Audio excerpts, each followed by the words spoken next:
Optimize your nutrition this year with Factor, America's #1 ready-to-eat meal service. Factor's fresh, never frozen meals are dietitian approved, ready to eat in just 2 minutes. Choose from 40 weekly options across 8 dietary preferences, like Calorie Smart, Protein Plus, and Keto. Eat smarter at factormeals.com/listen50 and use code LISTEN50 for 50% off, plus free shipping on your first box. Factormeals.com/listen50, code LISTEN50. Craving your next action-packed adventure? Audible delivers thrills of every kind on your command, like Project Hail Mary by Andy Weir, where a lone astronaut must save humanity from extinction, narrated with stunning intensity by Ray Porter. From electrifying suspense and daring quest to spine-tingling horror and romance in far-off realms, unleash your adventurous side with gripping titles that'll keep you guessing. Discover exclusive Audible originals, hotly anticipated new releases, and must-listen bestsellers that hook you from the first minute. Because Audible knows there's no greater thrill than the one that speaks to you. Discover what lies beyond the edge of your seat. Start your free 30-day trial at audible.com/WonderyUS. That's audible.com/WonderyUS. Plan on flying? In order to board domestic flights, your driver's license or state-issued ID must be a real ID. Learn how to get your real ID today at tsa.gov/realid or visit your local DMV. I so desperately want to express some of my concerns to you in confidence. I'm sending this in a new note so that you can delete it immediately after you've read it, and it stays away from our normal flow of communication regarding her health. My concern is a comment made by a doctor on the team on Monday evening. It was said, "Why would I treat a patient that doesn't even want to be alive?" The constant efforts and resources and time put into her, and without considering her brain issues and limited abilities to just write her off. Unfortunately, I see this more times than I care to admit in elderly patients and patients with limited abilities, and the family doesn't have the proof of the mental capacity. So we never know how lucid they are when they're sent off to end-of-life care. I will not allow Rachel to be that person. Her needing pain meds and being in horrible pain doesn't mean that she's addicted to them either, which is another statement doctors use at times to withhold pain medication from patients not willing to thrive. I'm so heavily involved because of these things that happen in local hospitals every day. I am her advocate here until you can take over.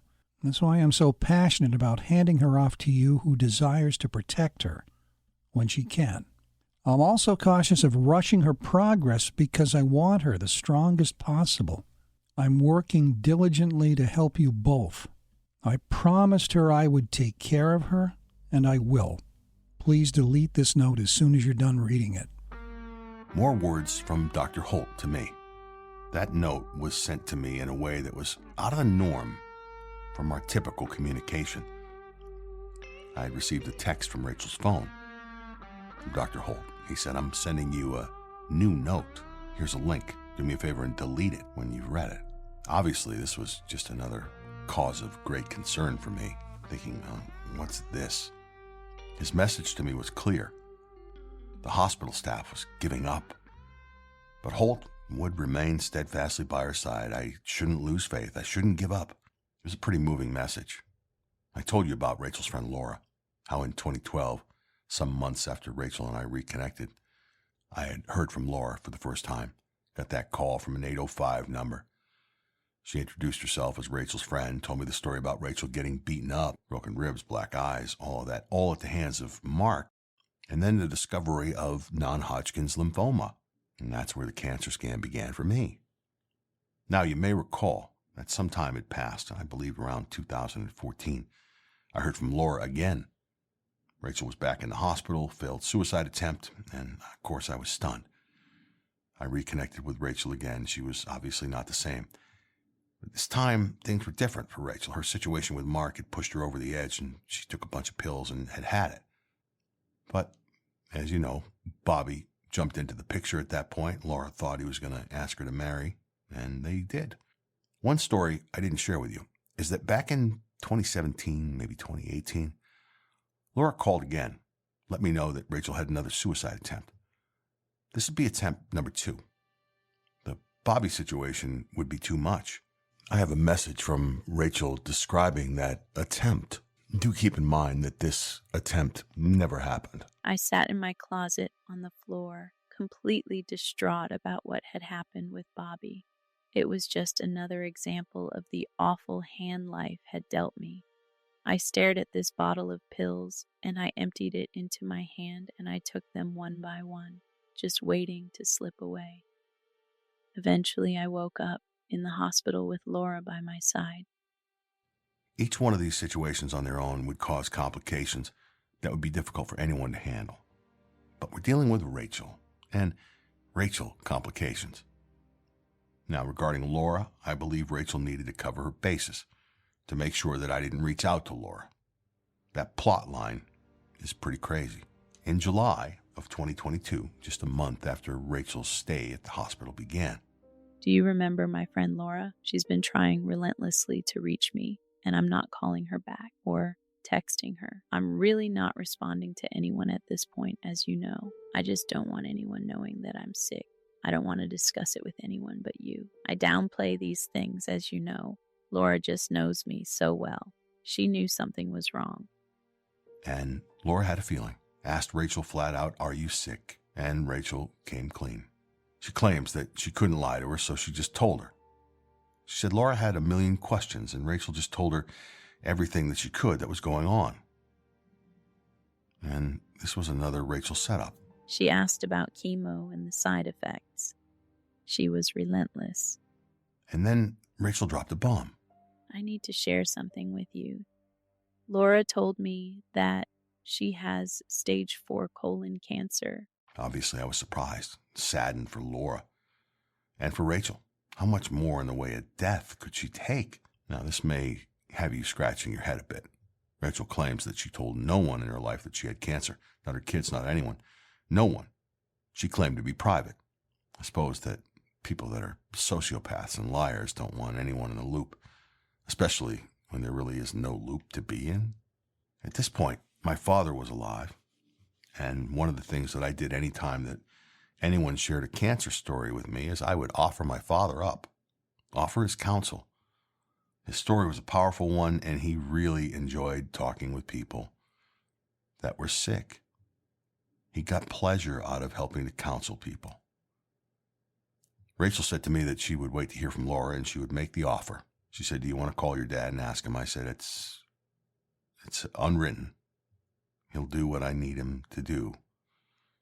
If they're a friend of mine, they're a friend of his.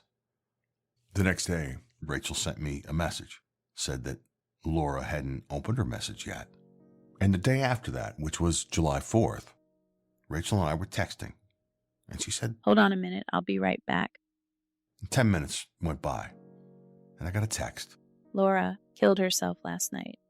And just like that, we have another death. Now, I'm sure you're wondering why she would kill Laura off. Why does she keep doing this? I think it was because she didn't want me to track Laura down. She didn't want me to go looking for people that could be people that I would share information with about what was going on with Rachel. Maybe someone that actually knows the truth, that she's not in the hospital, that they've seen her. Now, more on Laura in just a minute. But for those of you keeping scorecards from season 1, the Rachel death count now goes like this. Rachel's sister Sherry, very much alive. By the way, Sherry misses her sister and loves her sister. But at the moment, Rachel has blocked Sherry yet again. Rachel, always playing games, that one. Rachel's friend Stacy. Rachel claims she committed suicide after she found out that her husband had a secret life, another family. Rachel did claim to be representing Stacy in her divorce case when she was a lawyer. That lie about a secret life is a little close to home for obvious reasons. Remember, Rachel was involved in that situation because she was a lawyer back then. And Rachel's client, Samantha, she was gunned down in the streets of Paso Robles by her brother over an issue involving a winery that their family owned, a dispute about what to do with the property after the parents were gone. Bobby dead of the overdose, both of Bobby's parents, and her unborn baby that never really was a baby. And now Laura. That gets us to 8 deaths. 8 murders. 8 Rachel murders. Rachel now surpasses fellow prostitute and female serial killer Eileen Wuornos. She killed off 7 people. Over the fall, while season 1 was out, a detective friend of mine said to me, "Tell me more about Laura. Have you tried to reach her again?" I said, "Yeah, of course I have, but I've had no luck. None of the numbers I have that are listed as Laura in my phone work. I've got 3 of them." My friend said, "May I be of some assistance to you?" And I said, Of course you can." I provided the numbers. I got a message back very quickly, and it said, "You're not going to believe this. Are you sitting down?" And I opened the screenshot that he sent. The phone number listed as Laura 2 in my phone is 805-301-7195. You can give that a try yourself. The skip trace reveals that it belongs to Rachel. That's what we would call a mic drop moment. I know you have questions. Who did I talk to? Did Rachel have some app that changed her voice? Well, there's no way. That was years before those apps became a thing. Who's Laura? Is she even real? You might think she's not real. There's no way. Is there someone that was complicit with Rachel in these lies? We found more information on Laura, and she is real. She's got an address. That address is also tied out to Rachel in Valencia. It's the strangest thing. I spoke with Mark about it. He remembers Laura. They worked together at KinderCare in Valencia.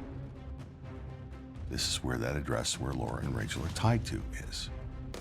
He told me that she moved to Riverside. And we found out that Laura is apparently back in Valencia. That's information that's confirmed as of January. Her name is Laura Edwards. She has a son named Cody. And this is the part I hate. I hate bringing something to the table that's half done. But the podcast needed to come out. I need a chance to connect with Laura. This process of skip tracing and tracking someone down, it doesn't always go easily and it doesn't always go quickly.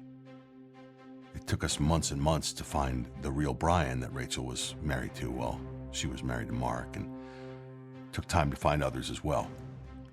This process is literally ongoing as I'm writing and talking to you right now.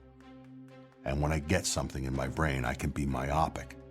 Hopefully, before we're done with this, I'll have an update for you on Laura. Now, I want to go back to December of 2021 for a few moments.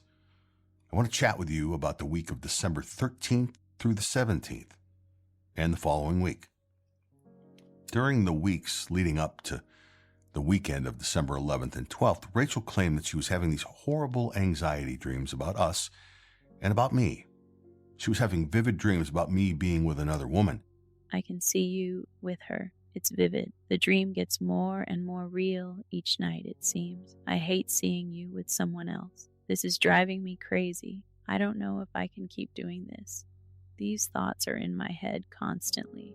This just feels like too much after what I went through with Bobby. I don't know what I would do if you ever cheated on me. I don't know how I would recover from that. I want to share with you a thought that's often something that cheaters do. When a cheater wants to divert away from themselves, they'll accuse a partner of doing what they're doing. You probably know that. Well, this is what that was. Over the weekend of the 11th and 12th, Rachel had to take her softball playing daughter to a Christmas party for her team, and that was up in Tracy. That weekend, she was a mess. Saturday overnight, she claimed to have an awful dream and began wondering if or how she could get herself out of this rut. She also claimed that she'd been speaking with a therapist by the name of James. She'd been with James for several years since her suicide attempts, both of them, according to her. She said that James had provided her with some coping mechanisms and tried to assist her, but that wasn't working. After she returned from Tracy on Sunday, she FaceTimed me, and she was a mess.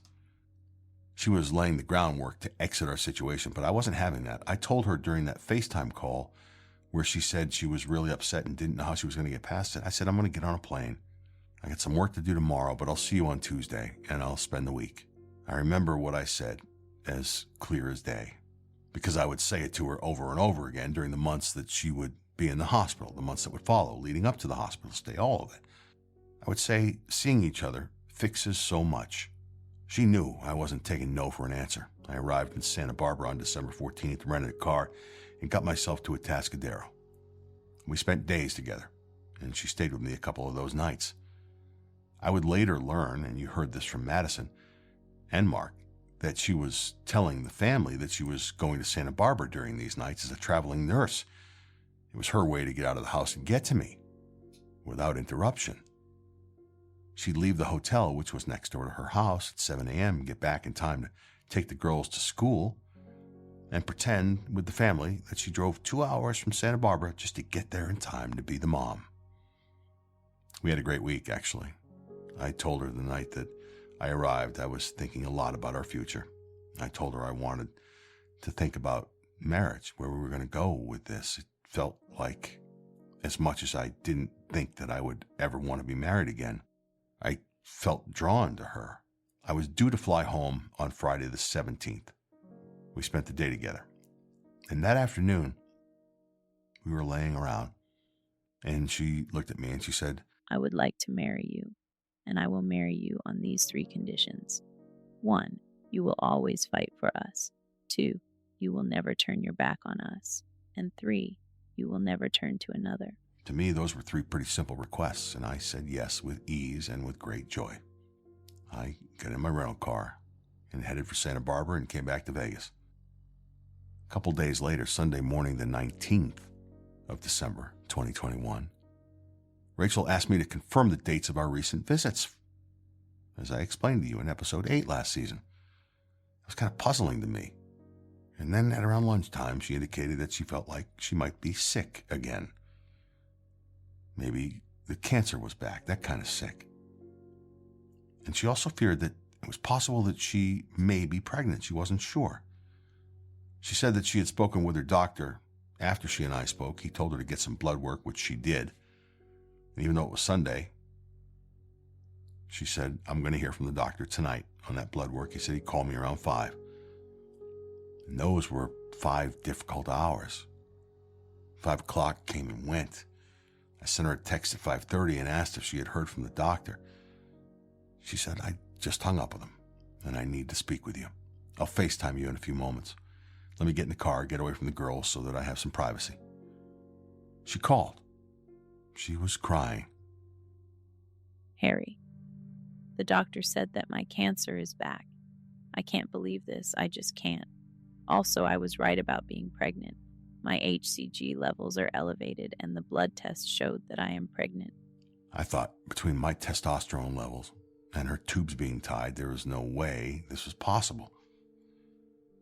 She began to talk about treatment and grew more and more upset.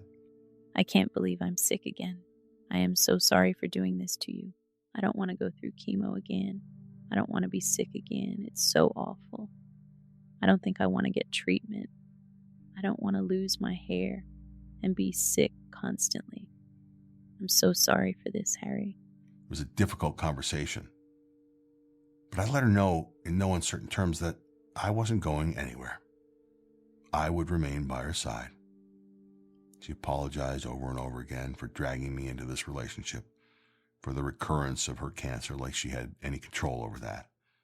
When I think about that act during that call, the crying, the tears, the ugly crying, pretty incredible. She told me she was going to go to the doctor's office in the morning, see the oncologist, and then go see the OB after that. I let her know that I'd fly out first thing, or leave at that point and drive. It was too late to catch a flight. She asked that I wait until Tuesday. I made arrangements, and we continued to chat through the evening. Thinking back to that prior week, deciding that we would marry on the heels of her meltdown about the anxiety dreams and then cancer and pregnancy, it's just all so much. She must have been in a panic. What do I do? How do I get out of this? I'll discuss more with you about how we handled the pregnancy and how we navigated that process of making a decision in an upcoming episode. But back to the hospital stay for a moment. As you're aware, multiple brain surgeries had supposedly caused this memory fragmentation or loss, leaving her with scar tissue that erased the last 10 years of our relationship. The surgery that caused this memory loss occurred on May 5th, 2022. She had the surgery, and I didn't hear from her that day, which wasn't a surprise. I'd been through it with her before. But this time it took well over a week, closer to 2, before I would hear from her. And when her message finally came, my relief quickly turned to confusion. Her words were hesitant, disjointed. She didn't sound like herself. Within minutes of our conversation, I realized something was fundamentally wrong. She sent a simple text. Hi, Harry. How are you? That's not the way we engaged in conversation. There was always something simpler, more familiar, like couples do. For years, we had this little code. When she would text me or I would text her, she would send me my initials or I would send her her initials. I have her initials, RG, tattooed on my chest. This message, "Hi Harry, how are you?" was a giant red flag. It told me something was wrong, something was off. I'd been through the memory loss with her before. I guess I didn't really know how to respond. This had all just been so much. I had a bunch of possible responses. I just said, "I'm much better now that I'm hearing from you." How have you been? I know we have been talking, but why are you telling me that you are in love with me? And I'm thinking to myself, how have I been? I'm fucked. That's how I've been. This message comes from Greenlight.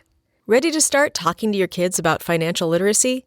Meet Greenlight, the debit card and money app that teaches kids and teens how to earn, save, spend wisely, and invest with your guardrails in place. With Greenlight, you can send money to kids quickly, set up chores, automate allowance, and keep an eye on your kids' spending with real-time notifications. Join millions of parents and kids building healthy financial habits together on Greenlight. Get started risk-free at greenlight.com/Wondery. I'm thinking this is a joke, right? This can't be happening again. This week, or 9 days, whatever it's been, has been the longest week. Not hearing from her, hearing from her daughter every once in a while, I was crushed. And the silence that followed that no other message beyond that, was so strange. And I texted back, said, "Rachel, we're a couple. We're engaged." Engaged? I'm engaged to you. I said, "Look down at your left hand. You see that ring?" I said, "You know where it came from? Who put it there?" No, I don't. I'm sorry. I started to tell her our story. She was confused. It seemed like she was terrified, unable to remember me beyond a friend from the past, someone with whom she had a relationship, beyond friends. But that was it. She proclaimed to have no memory of us being a couple, of our engagement, of us being pregnant, any of that. I would tread carefully into details about our recent past. I did it slowly and methodically. It seemed to overwhelm her. Again, in this moment, I ask you to step into my place.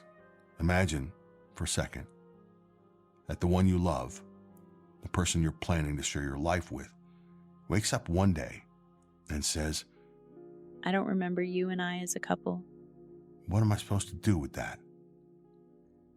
This surgery in May, it was like someone had taken a scalpel to our history, removing our story and the man that I was at this time in her life and in my life. It was all gone, quite literally with surgical precision.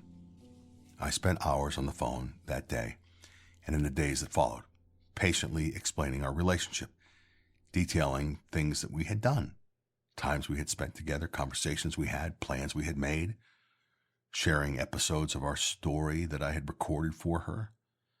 Sometimes she'd make a small bit of recognition on something and my heart would kind of leap, only to get crushed when she would say, "That sounds familiar, but it's like something I watched in a movie. It's not something I lived." And when I start sharing this piece of the story, and when I started talking about it last season, I told you it was like my own personal 51st dates, minus the baby. It was cruel, it was impossible, and yet I believed it. Because what's the alternative? She was lying. That none of this was real. That the woman I had given my heart to had crafted something so elaborate, so devastatingly manipulative, that I was nothing more than a pawn in this grand fiction of hers. I couldn't have put myself in that place at that moment. I couldn't have said, "I call bullshit." I would not have accepted that. Not at that time. In the days that followed, I found myself becoming a historian of our relationship, compiling photos and messages and videos and anything that may jog her memory. I created a digital scrapbook, put things together about our story, all of that. I did everything I could think of. When she saw pictures of the two of us together, she said, "Wait, what? We have pictures together in public." "We have pictures together? Were we in public?" Almost as a dig. "I was never your girl. You never picked me. I was never good enough for you, ever." Could this all just have been revenge, in a way? It dawned on me after she was exposed, and the truth came out, that one of the possibilities was that. And maybe I'm not far off. I don't know. I guess that's a rabbit hole. I don't need to dive any deeper into it. As a matter of fact, I probably ought to get my ass out of it right now. But it's in my head.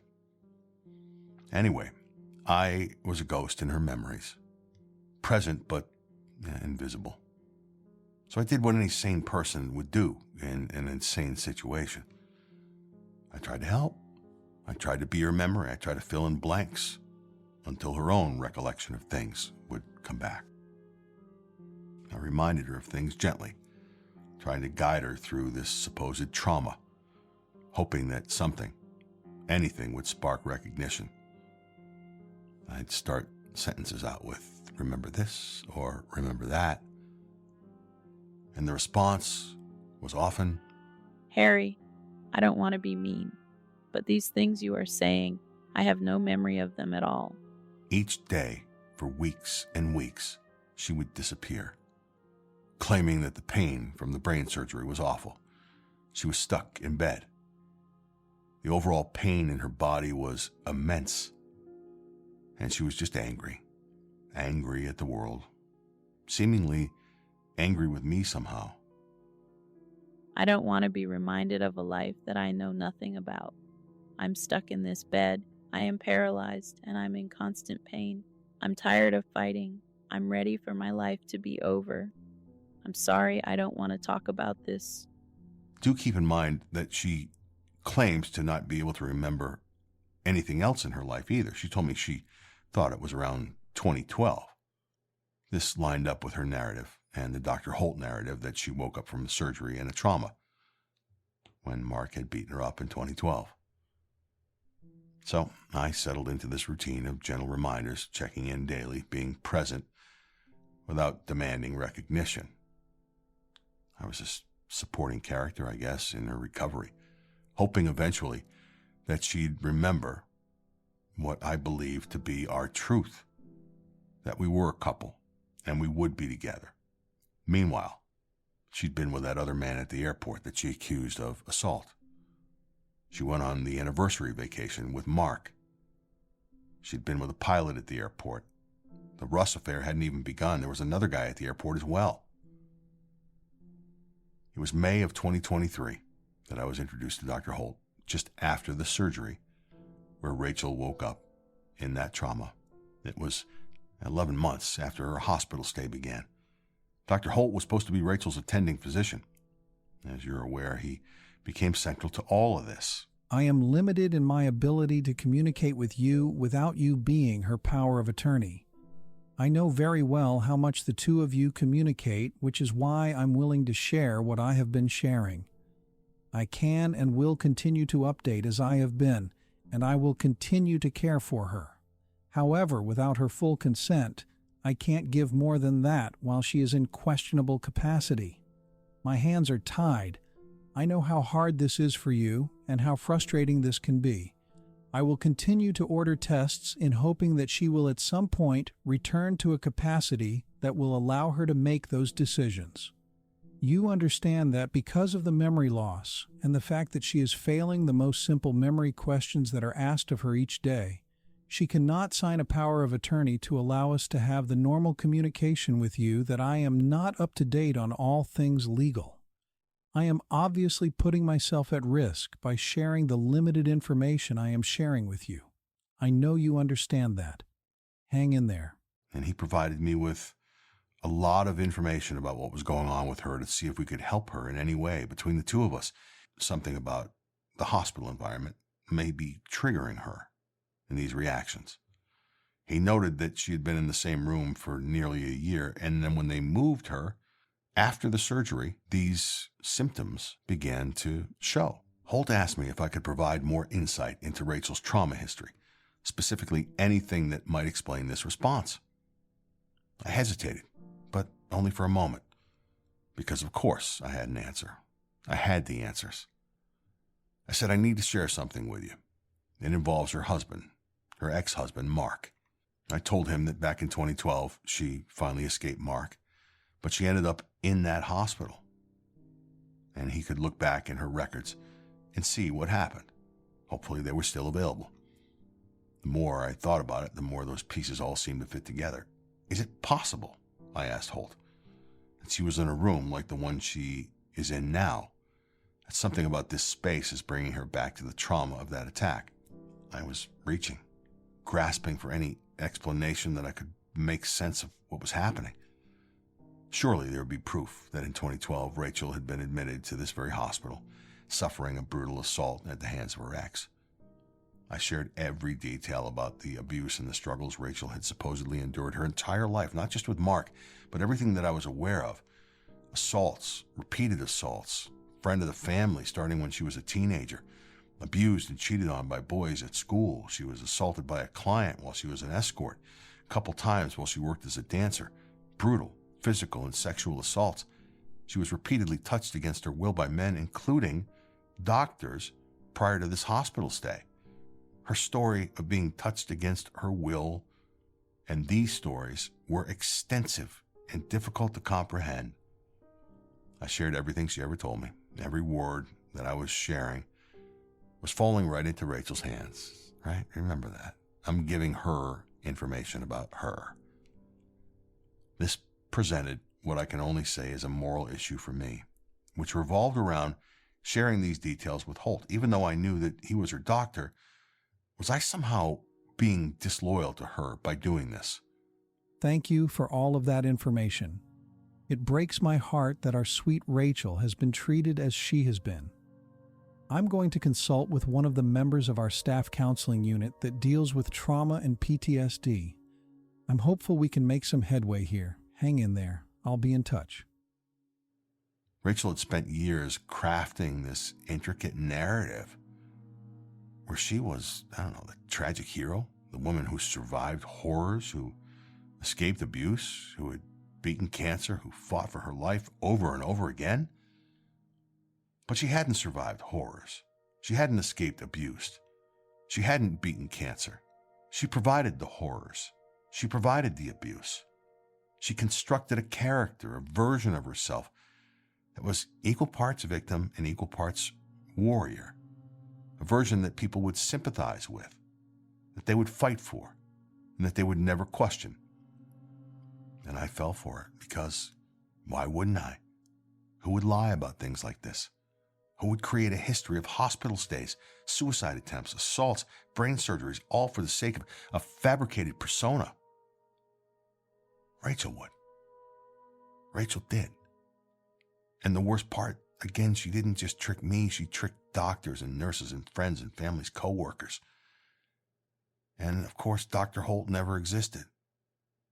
Well, he existed, but not in that hospital. And the breaking point, when I finally learned the truth that Rachel's history of abuse and trauma was nothing more than a carefully constructed fiction, I felt the ground move underneath me, I swear to you. I'd spent years believing I was supporting a woman who had endured unimaginable pain and horrors. I'd given her my heart, my trust, my time, my devotion, all because I believed she needed me. But Rachel never needed me, never needed saving. She only needed an audience. And I guess I played my part perfectly. And as for Holt, she created him. Well, there is actually Dr. Holt. I found him, spoke with him. I shared that with you. To think the entire time I thought I was communicating with a doctor, I was actually just talking to Rachel through that shared note on the Apple devices. She was the one typing those messages out, pretending to be him, pretending to be her daughter on Words with Friends, all of that. I catch myself thinking every once in a while about just how far she was willing to go to control every aspect of this story, to keep me hooked, to keep me believing, to keep me thinking that my partner was clinging to life by a thread. Imagine that for a moment. Again, it's important to remind you that this was all for sport, all for attention.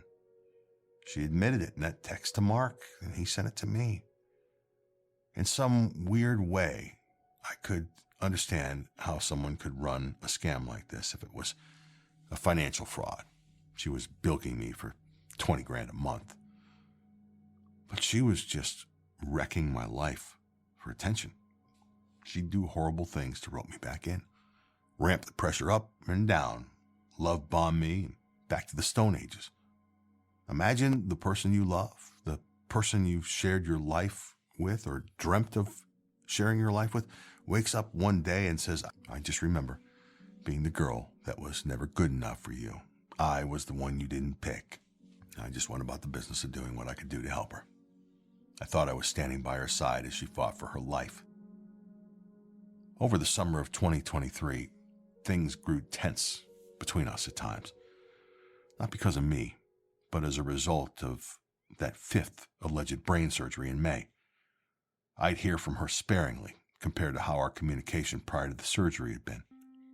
And what I'll share with you now is the setup and the lead-in to what would be the final act in her performance with me. That brain surgery did create issues beyond memory loss. There was near constant pain. She complained that she could barely keep her eyes open because of the headaches. She had 47 staples in her head. The bandage needed to be changed often. She'd constantly pretend to not know things. She'd say things like, I'm having chemo right now. Do you know why?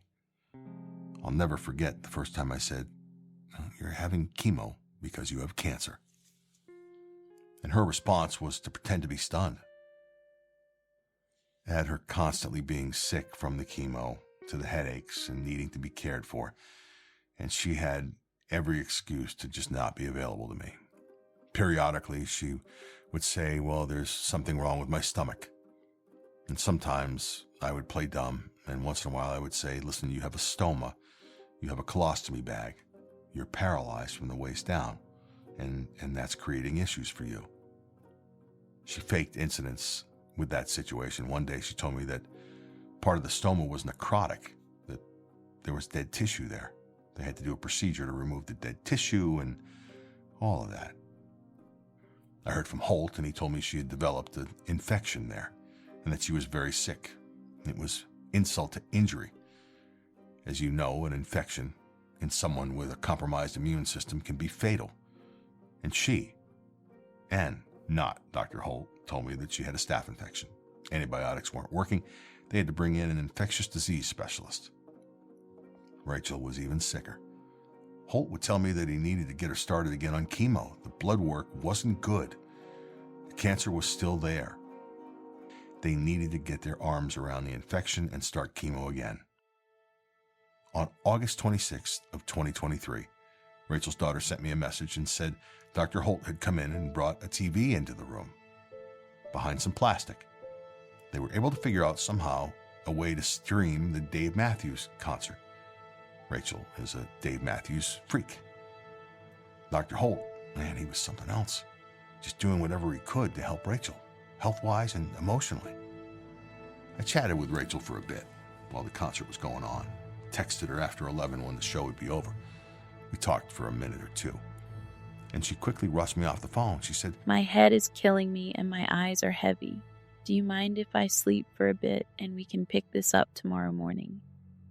When the scam was exposed, Mark and I were exchanging information and pictures. I was sending pictures from the hospital and notes she had written me, and he sent me a picture of the two of them from the Dave Matthews concert in Anaheim on August 26, 2023. She went to the concert with Mark, texted me during the show, texted me afterwards, made up an excuse. Obviously, her brain surgery issues, the staples in her head, the vision, it was all just bad after a night of watching Dave on TV. But the happy couple, they were down in Anaheim. I didn't know what I didn't know.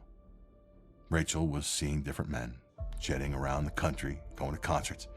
She visited Boston and Dallas and Atlanta, was around the world with her family and Mark, just living her best life while crafting her best lies. And I was here, thinking I was the emotional support person for my person. Silly me.